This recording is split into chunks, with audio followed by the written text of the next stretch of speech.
Shalom, selamat pagi sahabat BBL TLW yang dikasihi Tuhan. Hari ini tanggal 21 Maret 2025, tema pembelajaran kita pagi hari adalah tujuan dari iman yang menyelamatkan. Jadi tujuan dari iman yang menyelamatkan adalah iman yang menghubungkan dan membawa seseorang kepada keselamatan dari Tuhan melalui Yesus Kristus Tuhan kita. Tujuannya bukan sekedar percaya bahwa Allah itu ada, bukan hanya tentang keselamatan dari hukuman dosa saja, tetapi sebuah kepercayaan yang sejati di mana kita berserah sepenuhnya kepada Tuhan dan juga membawa kita pada transformasi dan tujuan hidup yang kekal. Jadi tujuan iman yang menyelamatkan tidak lain adalah kita dibebaskan dari hukuman dosa, sebagaimana di kitab Roma 6 ayat 23 dikatakan, karena dosa itu menyebabkan manusia mengalami kematian rohani dan terpisah dari Allah. Dan hanya iman kepada Kristus sajalah yang membebaskan kita dari hukuman kekal. Juga iman yang menyelamatkan itu memulihkan hubungan kita dengan Tuhan, sebagaimana dikatakan di Yohanes 17 ayat 3. Melalui iman kita diperdamaikan dengan Allah, sehingga kita bisa bersekutu kembali dengan Tuhan. Juga iman yang menyelamatkan itu mengubah hidup kita menjadi ciptaan yang baru. Di kedua Korintus 5 ayat 17. Jadi iman yang sejati menghasilkan perubahan dalam karakter kita, kebiasaan kita, dan cara hidup kita. Juga menggenapkan rencana Allah dalam hidup kita, seperti disampaikan di Efesus 2 ayat 10, Tuhan memiliki rencana bagi setiap orang, dan itu iman memberikan kita kekuatan untuk kita mampu menjalani panggilannya, serta juga menerima iman juga menjamin kehidupan kita yang kekal. Ya, iman dalam Kristus membawa kita kepada kehidupan kekal bersama Tuhan di surga. Kita akan belajar di tokoh-tokoh Alkitab dengan tema iman yang menyelamatkan tersebut. Ada beberapa contoh yang dituliskan di Alkitab, sebagaimana ada Abraham, iman yang dibenarkan oleh Tuhan. Kita bisa melihat juga perempuan pendarahan selama 12 tahun, iman yang membuat kehidupannya dipulihkan. Juga Bartimius, tentang bagaimana iman yang membuat matanya bisa dapat melihat lagi. Dan juga kita bisa melihat pada saat penjahat yang disalib, iman yang menyelamatkan dalam detik-detik terakhir. Pagi hari ini kita akan satu tokoh yang saya ambil, yaitu tentang Rahab, iman yang menyelamatkan keluarganya. Rahab adalah salah satu contoh yang menurut saya itu sangat luar biasa, di mana Alkitab menceritakan bagaimana iman yang sejati dapat membawakan keselamatan. Ya, Rahab di situ dikatakan di Alkitab di kitab Yosua pasal yang kedua dan pasal yang ke-6, itu ia adalah seorang wanita yang tinggal di Yeriko, ya, dan dikenal sebagai seorang pelacur. Di situ ditulis di Alkitab dikenal sebagai seorang pelacur. Sebuah gelar, suatu penyampaian yang tidak enak didengar, ya. Namun kita tidak bisa memungkiri bahwa perannya dalam sejarah Israel, Rahab begitu penting. Karena apa? Karena Rahab berjasa saat menyembunyikan dua orang mata-mata bangsa Israel yang diutus oleh Yosua untuk mengintai kota Yeriko sebelum bangsa Israel merebut kota tersebut. Jadi ketika Raja Yeriko mengetahui ada mata-mata Israel di kota itu, dan Rahab mengambil bagian untuk menyembunyikan mereka di atap rumahnya, dan bahkan dia berani untuk berbohong kepada pasukan tentara raja yang sedang mencarinya dan mengatakan ke tempat lain untuk pergi, dan akhirnya kita bisa mengetahui kedua mata-mata itu diselamatkan. Dan sebagai imbalan atas bantuannya, maka para mata-mata itu berjanji bahwa Rahab dan sisi keluarganya akan diselamatkan saat Israel menyerang Yeriko. Hanya dengan syarat dia harus mengikatkan tali merah di jendela rumahnya sebagai tanda. Ya, ketika tembok Yeriko runtuh, kita bisa mendengar cerita tersebut bahwa Rahab dan keluarganya selamat. Karena apa? Karena tinggal di rumah dengan diberikan tanda merah, tali merah di jendelanya situ. Rahab, ketika Rahab diselamatkan dari keluarganya, kita bisa melihat Rahab orang yang tidak percaya bergabung dengan bangsa Israel. Dan kita bisa melihat silsilah di Matius 1 ayat 5 dikatakan, ia dan dengan Salmon ya, menjadi ibu dari Boaz yang kelak menjadi leluhur Daud dan Yesus Kristus Tuhan kita. Salmon adalah salah satu orang yang dari dua orang pengintai tersebut yang akhirnya mengambil Rahab sebagai istrinya. Kita akan melihat secara detail ya bahwa bagaimana Rahab diselamatkan karena iman dan tindakannya dalam melindungi para mata-mata Israel serta melatih petunjuk yang diberikan kepada Rahab. Nah, ada pun langkah-langkah yang Rahab lakukan yang membuat dirinya dan sisi keluarga diselamatkan. Kenapa? Karena Rahab percaya kepada Allah yang benar dan juga mengakui Tuhannya Allah yang berkuasa. Kita bisa lihat di Yosua 2 ayat 9-11 dikatakan, Rahab mengungkapkan kepada para mata-mata bahwa ia telah mendengar bagaimana Tuhan menyertai Israel membelah Laut Merah. Dan bagaimana Rahab mendengar bahwa kemenangan demi kemenangan oleh Israel terhadap musuh-musuh mereka. Nah, Yosua ayat 11 dikatakan, sebab Tuhan Allahmu ialah Allah di langit, di atas bumi, di atas dan di bumi dan di bawah.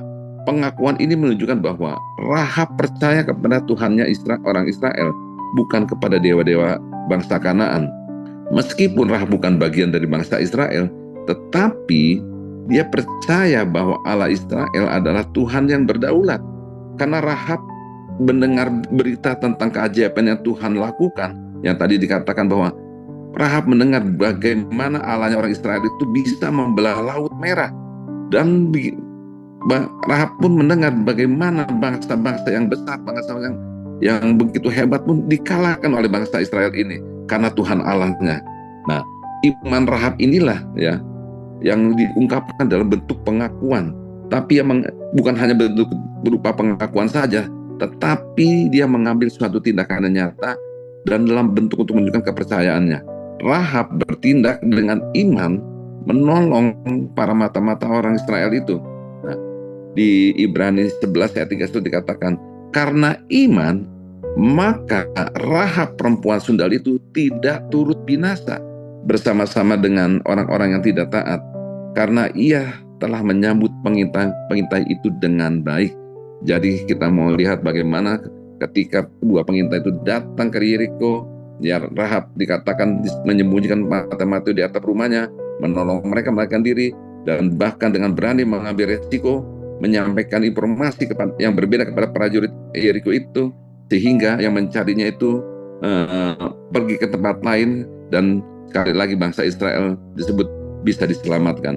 Tindakan itu menunjukkan keberanian dan keyakinannya bahwa Tuhan Israel akan memberikan kemenangan kepada umatnya.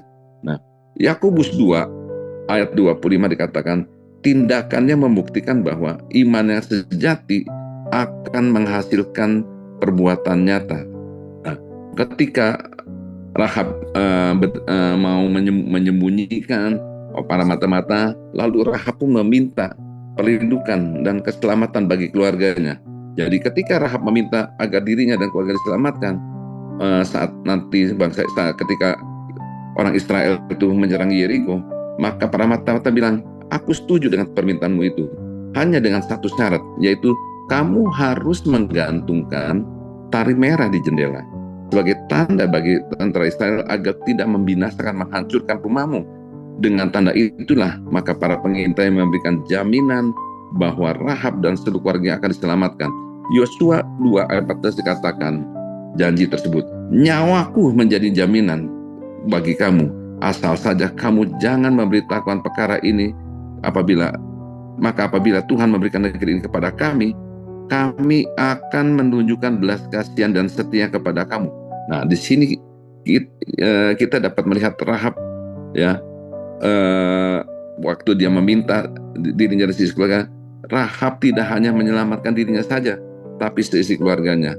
Dan para penjamin itu pun berkata, kalau kamu tidak menaruh benang merah, tali merah di jendela kamu, kami tidak akan bersalah terhadap sumpah yang telah kau suruh kepada kami.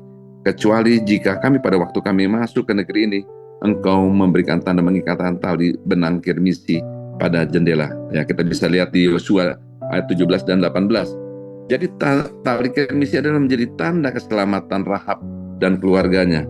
Nah, ketika ia taat dengan mengikatkan tali Kirmisi, maka dia dan isi keluarganya diselamatkan.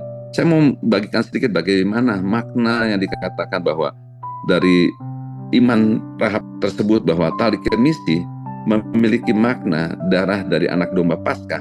Kita bisa mengapa Alkitab menyatakan bahwa hal tersebut, peristiwa tersebut mirip seperti ketika bangsa Israel keluar dari Mesir, di mana orang-orang Israel harus mengoleskan darah anak domba pada ambang pintu mereka. Agar apa? Agar tulah kematian melewati rumah mereka. Kita bisa lihat di Keluaran 7 dan Keluaran 12 ayat 7 dan 13. Dan gambaran tersebut juga merupakan penebusan dari oleh darah Yesus. 1 Petrus 1 ayat 18 dan 19 dikatakan, warna merah melambangkan darah Kristus yang tercurah untuk menyelamatkan umat manusia dari dosa. Juga kita bisa lihat dalam dalam hukum Taurat Imamat 14 ayat 4 sampai 6 dikatakan, warna kirmisi itu digunakan sebagai ritus penyucian, ya. Di Bilangan 19 ayat 6 dikatakan menunjukkan bahwa penyucian dari apa? Dari najis dan dosa. Bahkan kitab Yesaya mengatakan di Yesaya 1 ayat 18 dikatakan, sekalipun dosamu merah seperti kirmisi, akan menjadi putih seperti salju. Ini menunjukkan bagaimana dosa yang berat dapat dibersihkan oleh Tuhan. Jadi, ketika orang Israel mengepung Yeriko, Rahab menaati perintah tersebut dan mengikatkan tali kirmisi di jendela rumahnya. Ia dan seluruh keluarganya selamat ketika Yeriko dikalahkan atau runtuh. Jadi saat tembok Yeriko runtuh, Yosua 6 ayat 20-23 dikatakan, hanya rumah Rahab saja yang tetap berdiri, dan ia serta seluruh keluarganya diselamatkan oleh pasukan Israel. Setelah kota Yeriko dikalahkan, Rahab bergabung dengan bangsa Israel, dan dia menjadi bagian dari rencana Allah. Nah, jadi di sini kita bisa lihat Rahab tidak hanya diselamatkan secara fisik, tetapi juga menjadi bagian umat Allah. Kemudian kita sudah mendengar tadi ia menikah dengan Salmon, salah satu seorang dari kedua pengintai itu, dan dikatakan dia menjadi nenek moyang Raja Daud dan serta Kristus tadi sudah disebutkan di Matius 1 ayat 15. Jadi sebagai kesimpulan kita bisa melihat Rahab diselamatkan karena iman kepada Tuhan. Tindakan nyata dalam melindungi umat Tuhan serta ketaatannya terhadap perintah dan keselamatan yang diberikan kepadanya menjadi contoh bagaimana Tuhan dapat menyelamatkan siapapun, bahkan dari latar belakang apapun yang tidak terduga, asalkan mereka percaya dan bertindak di dalam iman. Sekali lagi, Rahab disebut dalam Ibrani 11 ayat 3 itu dikatakan sebagai contoh iman, serta Yakobus ayat 25 dikatakan sebagai perbuatan yang membuktikan iman. Kisahnya menunjukkan bagaimana Tuhan memakai kita, memakai siapa saja untuk menggenapi rencananya.